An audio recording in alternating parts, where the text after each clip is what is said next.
The participants in the men's Elimination Chamber match all meet in the ring to try and stake claim as to why they think they'll be the ones to escape the chamber with the WWE Championship. Let's get into it.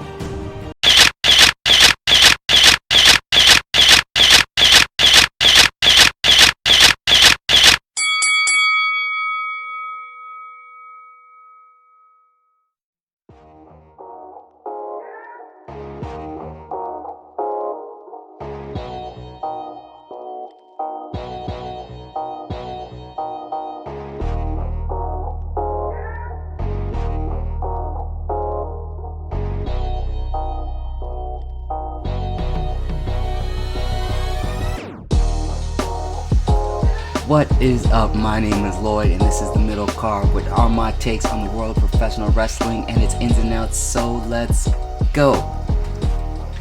So on Monday Night Raw, we had the participants of the Elimination Chamber meet up in the ring, basically to stake their claim as to why they think they will become the WWE Champion. Sort of led to a little bit of a breakdown. Austin Theory catches an F5. And we're on our way to Saudi Arabia, basically. Okay, so what I want to do is kind of go through all the participants and basically try and outline where I think they're headed, with using some logic. Okay, let's start with Riddle. I don't believe Riddle's going to become champ. Why? He has a lot going on right now. He's in his tag team with Randy. They still have their thing with Alpha Academy and going after the tag team championships, which is actually good for the tag team titles. Two good tag teams. These four guys are doing great work together. So why would you try and break that up? At the same time, you could still have something between Riddle and Orton if they don't retake the tag team championships and Orton turns on Riddle, or as unlikely, Riddle turns on Orton. But then you'd have another program going into WrestleMania. So I don't feel like right now is the right time for Riddle. AJ Styles. It is never a bad time for AJ Styles to be champion. It is always a phenomenal time for AJ Styles to be champion. I just personally think that at this point in his career, he just doesn't want to be the champ. He doesn't want those commitments. Have to walk around and do all those, extra meetings and extra, what would you call them? You would call them extra commitments, basically.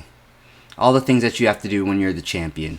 Have to do all the interviews, all the meet and greets, all of those kinds of things. I'm thinking that he's at a point where, hey, I'm making good money. This is going to be my retirement money. Probably invested a little bit and is going to be making his money off of that. And he wants to spend time with his son. And I know he likes to be a part of his son's football commitments and everything like that. So AJ Styles is becoming more of a family man. Probably doesn't want to do this for too much longer. And even if he wants to do it for much longer, doesn't want to have that type of crazy schedule where he has to be that committed when you're the champion. Now, do I think you should have to be that committed when you're the champion and show up every week? No. However, it does come with a lot of responsibility. Where does AJ go from here? He just lost against Damian Priest for the U.S. title. So, I don't think he goes back against Damian Priest for the U.S. title again. He kind of lost that. It'd be weird in booking if all of a sudden he was the number one contender for the U.S. title again. Then again, Damian Priest isn't doing anything. Now, what everybody actually wants to see is AJ versus Edge. And if you can put AJ versus Edge and you have that program going into WrestleMania, that is a match people want to see. A match that we didn't think that we would get, that we would actually get to see, and we can take that story to the bank. And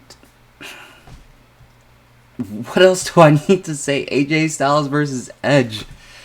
Everybody would lose their mind. That's main event. That's main event. Anyways, I'm getting myself worked up. Austin Theory. there's no way Austin Theory is going to win. I think it's just going to be a good showcase for him, just so that we can see what he can do when working with the top level guys in the WWE, on Raw specifically. Where he goes from here, the disappointing thing is that they fired Shane McMahon due to some Royal Rumble mishaps or whatnot, because this would have been a very, very good program.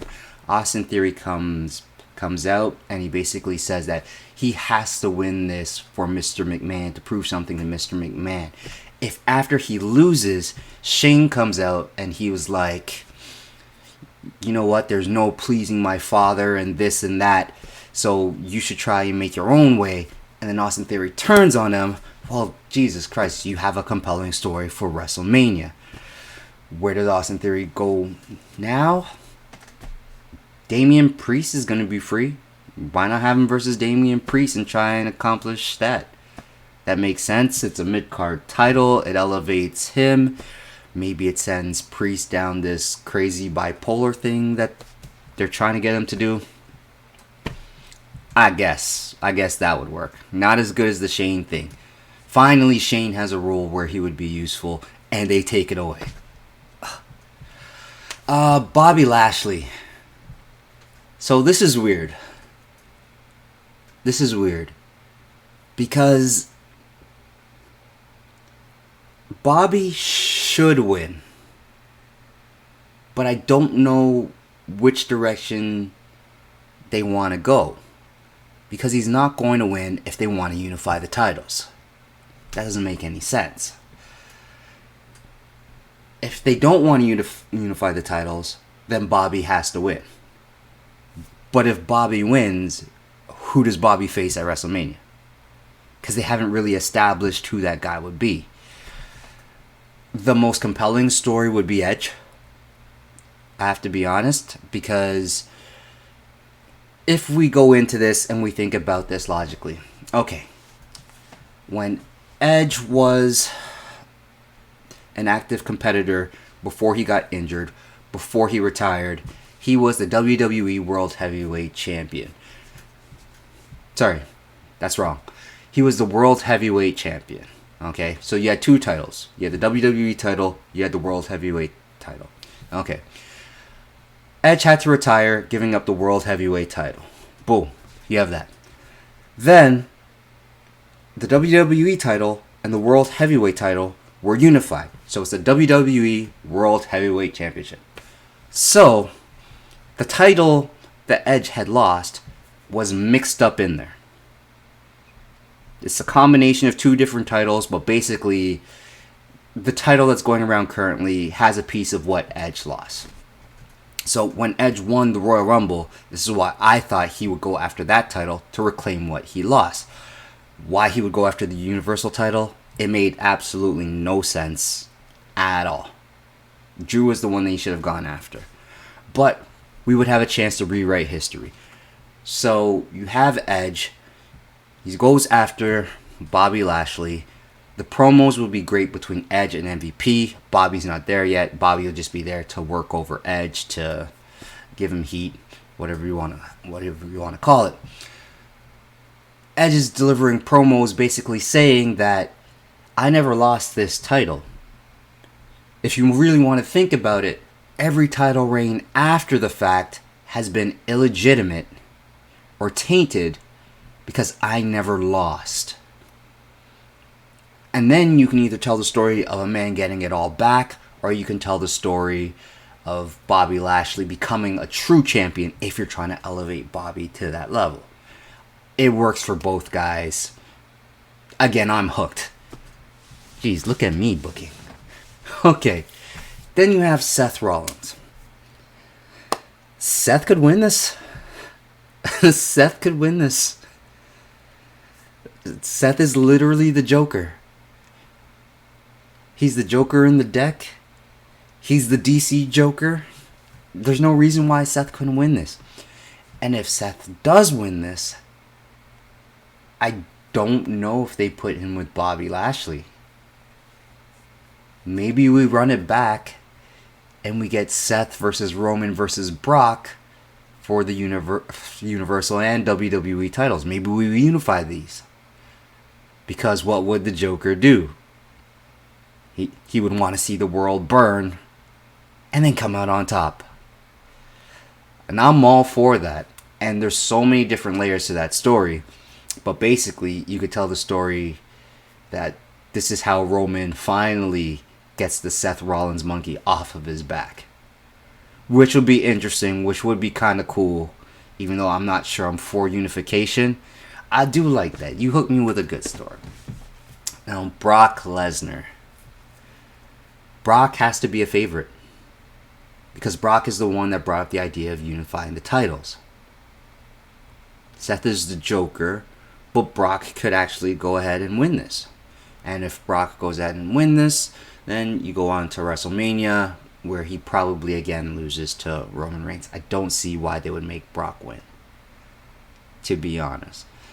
It's not the most compelling thing. They kind of told a little bit of a boring story during the Royal Rumble, where you pretty much figured when Brock came in at number 30, you were left with Shane McMahon and Bad Bunny in there. Who the hell else was going to win, right? So, it could be Brock. It could be Brock. My favorite story to win this would probably be Seth, if I had to choose anybody. Because if Seth wins, I like the idea of the Joker winning. And then if the Joker wins, we can just burn it all down. Because he still has his story and his relationship with Kevin Owens. And then there's so many different layers that you could tell. Because Bobby Lashley's going to want his shot. Is he going to go to SmackDown and taunt this in front of Roman and keep bringing back them Shield members? Oh my God, so many things that you can do. Either way, this video took kind of long. My bad for that. But I can't wait. I can't wait to see how this all plays out. Not a fan of the Saudi Arabia thing, but I'm down for the story. Let's go.